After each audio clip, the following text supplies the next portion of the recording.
नमस्कार, तुम्ही पाहताय मराठी मंडळ। पुण्यातला स्वारगेट बस स्थानकात 25 फेब्रुवारी रोजी घडलेली घटना संपूर्ण महाराष्ट्राला हादरवून गेली। बंद असलेल्या शिवशाही बसमध्ये एका 26 वर्षीय तरुणीवर नराधमाने अत्याचार केल्याची ही घटना। या घटनेनंतर संपूर्ण राज्यात संतापाची लाट उसळली। आजच्या व्हिडिओमध्ये आपण जाणून घेणार आहोत या प्रकरणाचा संपूर्ण तपशील, आरोपीवर काय कारवाई सुरू आहे आणि सरकारने दिलेली आश्वासने काय आहेत। 25 फेब्रुवारीचा दिवस पुण्याच्या स्वारगेट बस स्थानकात ही तरुणी काही करण्यासाठी आली होती। याच ठिकाणी बंद असलेल्या शिवशाही बसमध्ये दत्तात्रय गाडे या नराधमाने तिच्यावर अत्याचार केला।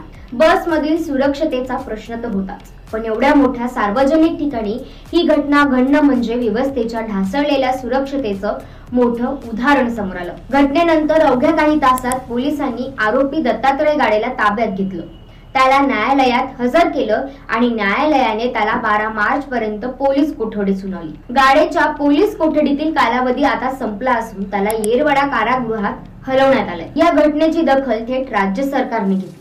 पीडित तरुणींनी मुंबई जाऊन राज्याचे उपमुख्यमंत्री एकनाथ शिंदे आणि विधान परिषदेच्या उपसभापती नीलम गोरे यांची भेट घेतली। या भेटीत पीडित तरुणीने आपल्या भावनांना वाट मोकळी करत आरोपीला कठोर शिक्षा व्हावी अशी मागणी केली। यावर एकनाथ शिंदे यांनी सरकार तिच्या पाठीशी असून तिला लवकरात लवकर न्याय मिळवून देऊ अशी ग्वाही दिली। नीलम गोरे यांनी सुद्धा या प्रकरणात मुख्यमंत्र्यांशी चर्चा केल्याचं सांगितलं आणि पीडित तरुणीची प्रकृती विचारून धीर दिला। या घटनेनंतर स्वारगेट बस स्थानकातील सुरक्षेचा मुद्दा पुन्हा एकदा ऐरणीवर आलाय। परिवहन मंत्री प्रताप सरनाईक यांनी तातडीने बैठक घेतली आणि बस स्थानकाचं ऑडिट करण्याचे आदेश दिले। या ऑडिट मध्ये भीषण बाब समोर आली।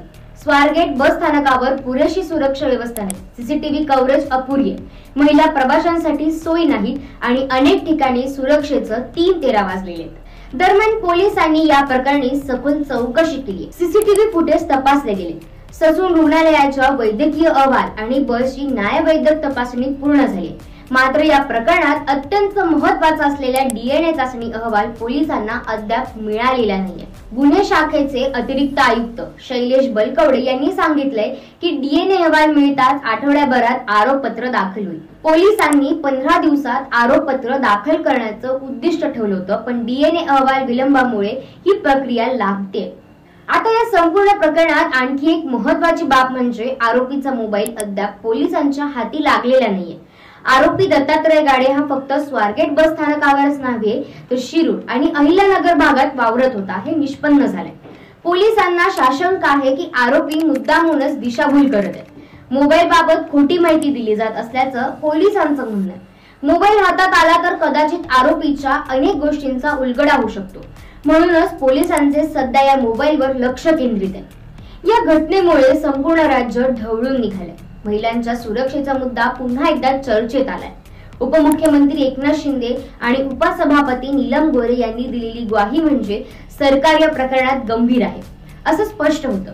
परिवहन खात्याने बस स्थानकाच्या सुरक्षेसंदर्भात पुन्हा एकदा ऑडिट सुरू केलंय आणि लवकरच सुधारणा केल्या जातील असं देखील संकेत मिळतात। मित्रांनो, ही केवळ एका तरुणीची कहाणी नाही, ही संपूर्ण राज्यातल्या महिलांची असुरक्षिततेची कहाणी। सार्वजनिक ठिकाणी तेही शासकीय बसमध्ये असा अमानुष प्रकार घडतो आणि आपल्याला याचा विचार करायलाच लागतो। पोलिसांनी कठोर पावलं उचलावीत, आरोपीला लवकरात लवकर शिक्षा व्हावी आणि यापुढे अशी घटना होऊ नये यासाठी बस स्थानकांची सुरक्षा व्यवस्था अधिक सक्षम व्हावी हीच आपल्या सर्वांची मागणी आहे। तुमचं यावर काय मत आहे? यावर कठोर कारवाई व्हायला हवी का? तुमचं मत खाली कमेंट मध्ये नक्की सांगा आणि व्हिडिओ आवडला असेल तर नक्की लाईक, शेअर आणि सबस्क्राईब करायला विसरू नका। धन्यवाद।